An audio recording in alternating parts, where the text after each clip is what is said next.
Hey everybody, so today I'm going to go ahead and show you what we took with us to our first doctor's appointments to CHOP, and what we used, what we didn't use, all of that, so that way you have a little bit of an idea of what goes into taking Leena with us, and what is also useful, what's not useful, even if you don't have a medically complex child, what might be beneficial to kind of think about throwing in like your go bag if you go anywhere. Most of it though is going to be relative to Leena's needs, but I'm just going to go ahead and show you kind of what we took with us, so you can kind of see it's a big process. Also, you're gonna see the dogs kind of walking around, ignore them. But it's a big process to take Leena anywhere, especially when we're going to a doctor that's like hours away. We have to make sure we have everything and then backups of everything. So it's definitely more than what you're used to. So most people think, all right, I'm just gonna pick up, I'm gonna take my diaper bag, stroller, car seat, baby, let's go. This is definitely a lot more involved than that. So we have the main stuff, right? So like her, at CHOP they call it S.O.A.P. So you have to have S.O.A.P. no matter where she is, whether she's going outside the house, whether she's in the house, whatever room she's in. And S.O.A.P. stands for S. So S is for suction, because she always will need suction for her airway. O is for oxygen, so she has portable oxygen. This is her portable oxygen tank, one of them. We have two of them. And then the regulator thing that goes on top of it, so that way you can actually access the oxygen if you need to. Our other portable oxygen has like a travel bag, which I'll show you in a minute. So you have suction, oxygen, and then A is airway. So that is her ambu bag. That's her her trach go bag that has like all of her extra like trach stuff, supplies, or if anything were to happen to the trach, that way we can have something to go with that. So I'll show you that. Honestly, airway and that go bag is probably going to be an entire video by itself if you want to see it. There's just a lot that's in there, and it's really specific to trach. So I can do a separate video on that. And then P is her pulse ox, because she's always I can't talk today. She's always connected to her pulse ox, and it just tells you her heart rate, it tells you her oxygenation. That way you can make sure that she's doing what she needs. Ultimately, you always pay attention to what she looks like and how they look. You look at them first, if the machines are alarming, to like assess her. But the pulse ox gives you a really good idea, especially if she's asleep, as to how well she's doing, or if she's in pain, or if there's anything like that. You kind of learn their trends. So that's what the pulse ox is for.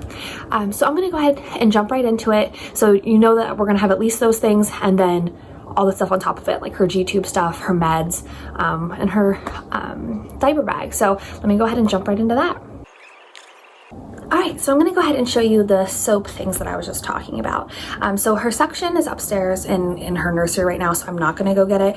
But essentially it's like a little canister connected up to like a small like air compressor, and you press the little button, hit like the box, it's like this big. I'll show you, I'll insert a picture here.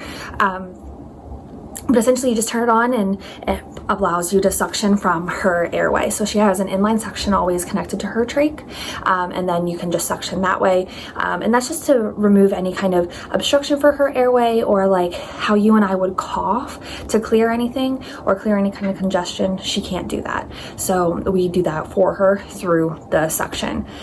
So that's what that is. For oxygen, I just showed you that portable oxygen tank. This is the one that we take with us. So it has a little bag, so you can throw it over your shoulder or whatever if you need to. Same kind of regulator, same kind of tank. The other one was just a spare one that I showed you earlier, and I went and collected all kinds of stuff, so it looks like a hot mess around me, but I'm just going to show you everything. So that's what this is, and it just normally goes in the bottom of her stroller. So that was her oxygen. Her airway, this is her airway bag. So this is what CHOP provides us, but we built this one, so this isn't exactly how they give it to you. There's certain requirements, and like I said, I'll do a separate video on it. But this is what it looks like. So it has all of her spare trach stuff in it, and it has, there was someone out front. Sorry. So it has all of her trach stuff in it. Emergency trach. Down here is like her normal size trach. So like I said, I can explain that all in a separate video. But basically everything trach related lives in here. The next thing is her ambu bag. So this is what you see on like any of the medical shows, anytime anyone's having an issue with their breathing, they have connect the thing to the face mask and they like push it, and it's like the staying alive or whatever. It's like the song that they sing whenever they push it. It's just like the staying alive for CPR. Sorry, it's a different song. But this one is for the airway. So hers, she has 2 different ways to do it. So you can do it with a mask, or because she has her trach, in order to do the mask, the trach has to be removed and you have to cover the stoma and protect that. That way the air goes through. Otherwise, if you try to mask from above with the trach, the air will just come out here and it won't actually make it to her lungs. The ambu bag can also then just attach directly to the trach. So that way you can make sure the air goes directly into her lungs as long as there's no issue with the trach. So, sorry, this is kind of loud. So it has this, and this part connects directly to her trach or to a mask, but that's what that is. Dog's trying to eat it. Also has this in case you want to connect it directly to oxygen, in case you were to need it, but in an emergency it doesn't necessarily have to go to oxygen. As long as she's getting breath in and out through that, then it'll be good enough. All right, her pulse ox is upstairs, but this is her portable pulse ox. So we take this one and we take the other one with us as well. This one runs by batteries, and what you do is you kind of turn it on. This connects to the pulse ox probe that's on her foot. We keep it on her foot or on her toe. We don't really use her wrist or anything, and it'll read out. So up here it'll have her oxygen level, and then down here it'll have her heart rate. Yeah, I don't have them fixed. And then I'll show the rate. So this is kind of like alarms, let you know how she's doing, but that one comes with us all the time. All right, now that is everything that's related to SOAP. So then the extras that we take, hand sanitizer. We're in the middle of a pandemic, just in case anyone's forgotten. So hand sanitizer comes with us everywhere. This is 80% oxygen, or 80% alcohol, not oxygen, but it's amazing. It's like the best stuff ever, and we buy it in bulk. We buy it in like boxes of like 10 or whatever. You can get them from Amazon, you can buy it from their normal website, but it's incredible. We also take a fan. This one's actually kind of broken. It's supposed to have 3 legs, but one of our nurses accidentally broke it. Leena, being a chronic lung baby, has higher metabolism, burns calories faster, which means she burns hotter, which means she gets hot when the rest of us wouldn't. So we take this fan with her, and it's basically blows on her anytime. It's a USB chargeable, or you can have a battery in it. This part comes out, if I can get it to go out, and then it has 3 different speeds, so you just kind of press the button that's on the back and it does it. The other thing, get yourself a mommy hook. I don't care who you are, you can always have a use for it. You can use it for your diaper bag to get hung up on the stroller. We personally use it for her vent. So whenever we go out, we hook this on the stroller, and I can show a picture of like what her whole setup looks like here. But essentially we would just put this on the push part of the stroller, and we hang her ventilator off of it because it has like a little handle, and it supports the vent, no issues, doesn't tip over the stroller, does really good. But you can use these for pretty much anything.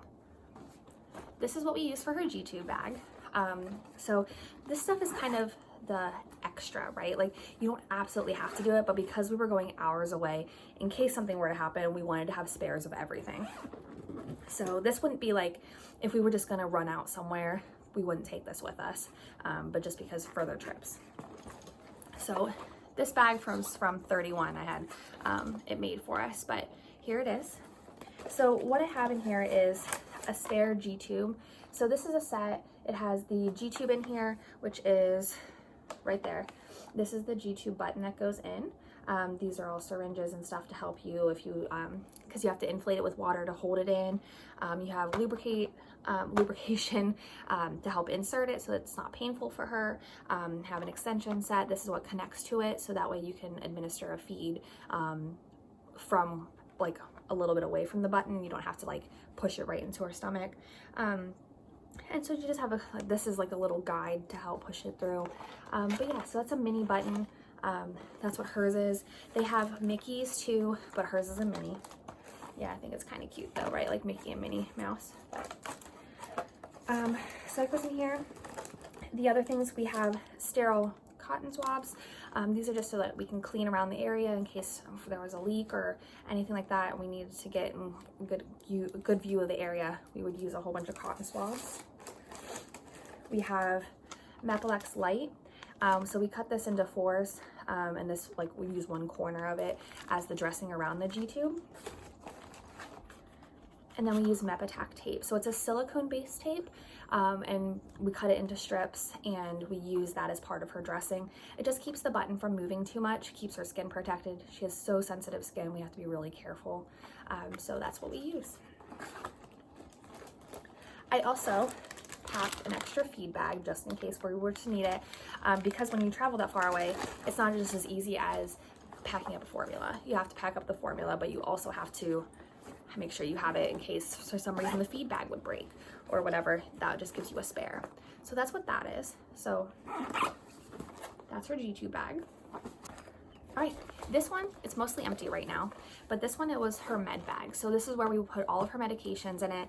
It has different size syringes in there. So we have a 3, a 5, and a 12, just so that we can administer her medication if we were to need to. And all of her other medications would go in here. So clearly she's using those medications, so they're not in here right now, but we would load it for the trip. We also pre-prep flush syringes. So we would like fill out like a 12 ml syringe and put it in there with water and a cap on it. That way she has that, so we can easily flush her extension set after her meds or after her feed. This one, this is her pulse ox bag. So this is everything to do with like her pulse ox or anything. So there's Coband in there. So the Coband is to help hold her pulse ox on her foot because her, like the pulse ox sticky bit itself doesn't really stick very well. So the Coband's really helpful.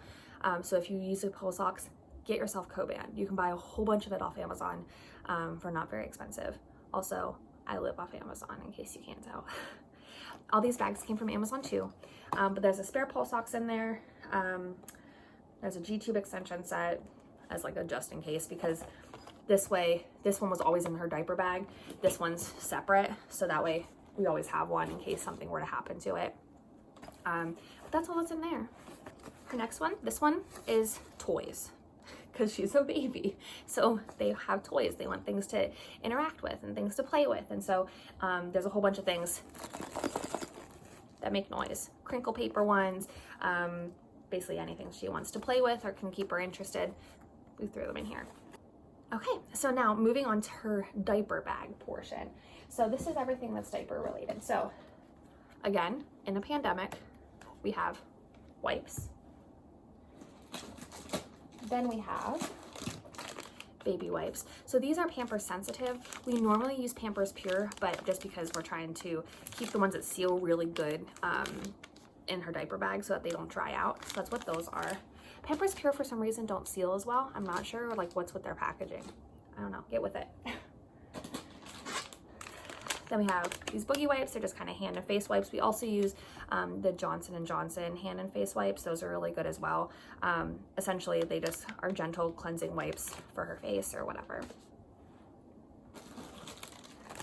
A baggie for spare diapers. She's in size 3. These are Pampers Pure again, just because they're sensitive for sensitive skin and her skin again. Sorry if you hear the dogs. They're kind of running around over there. Then just in case we had to like pack her formula, or just in case her formula bottles that we pre-packed were no good, we take her formula with us in case we ever had to make some, because she does require additional calories and everything. And since we were going for like 7+ hours, we wanted to make sure we had enough in the event that all of our formula went bad or something. So she used Similac NeoSure, Desitin. We also like don't use this a ton. It's mostly because the Desitin's a little bit better if she has to sit, unfortunately, like in her car seat for like 3 hours on the car ride or something like that. Of course we could stop, change her diaper, but with as much stuff as she has going on, it's harder to just pop her out of the car seat. It's not that easy. So this kind of protects her skin a little bit longer, but generally we just use Aquaphor. More hand sanitizer, more wipes, again, pandemic. Then we have like my stuff, like my meds. We have like a drink, we have phone chargers. Always take your phone chargers. You never know. This is a spare clean outfit for her and it's in a baggie. So that way if we popped out her outfit, she needed to use it, we could pop the dirty one into the baggie. So always keep baggies. All right, sorry about that. Just got a phone call and I'm recording on my phone. Also, I realized how much of a hot mess this looks. I'm so sorry. I have a 10-month-old. That's just how it is. So where did I go? This is just a changing pad. It just kind of unvelcros, rolls open. It's just in case we had to change her like on the go. We didn't actually use it. And then, oh, one more thing, one sec. Okay, so I mentioned earlier about pre-prepping all of her food. So we pre-mixed all of her bottles and stuff. And I did a TikTok actually. If you want to go check out my TikTok, I put on there how to do her feeds and stuff for a full day. So we just prep her whole feed for 24 hours, put them in bottles, store it in the fridge. So then when we went, we had it already pre-made up and we put it inside one of these. So this is just like a Yeti cooler. There are definitely cheaper options out there. This was just guaranteed basically to keep it cold longer. And we didn't want her feed to get warm or go bad. So we did it like this. It kind of magnetizes on the top. And then we just pack it with a whole bunch of ice packs. These are cheap. These are from Walmart for like 50 cents or $1 or something. And basically we just kind of put it in there around the bottles, around her feed bag, and did that. So in between her feeds, we typically would rinse out her feed bag and then put it in the refrigerator. Since we didn't have that option, we just made sure that the feed was measured out as close to exactly what it needed to be, and then stored it in this baggie, or I'm sorry, in this bag, basically like a refrigerator. That way it was able to keep it like cold and everything, so it didn't go bad, didn't get like warm formula pushed into her belly or any kind of issues with like bad formula or whatever. Just kept it safer. So that's what we did. But you could probably do this with any kind of cooler, any kind of insulated bag, as long as you had enough ice packs and stuff. You're good to go. This was awesome though. Okay, I think that's everything. Do you care what my diaper bag is? That's what it is. It's giant. But I put everything in there. I also have a divider. See, this is like my stuff. That's why like you don't really care about that. Whoa, that was close up. But I got a divider in there, but that's it. So it takes a lot to do it. Takes a lot to take her anywhere, but that's what we have.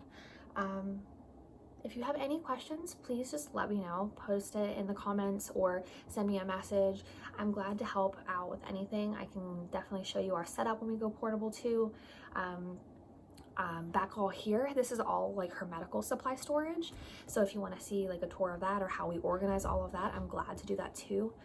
Just let me know what you guys want to see. I don't know what's weird and what's educational for you. I also had a request to do a room tour of her bedroom, so that'll be coming here in the next week or two. But yeah, leave your comments down below what you think that would be interesting, or if there's anything that you feel like I should be packing that I'm not. I'm always open to suggestions. So all right, thank you so much for watching and have a great rest of your day.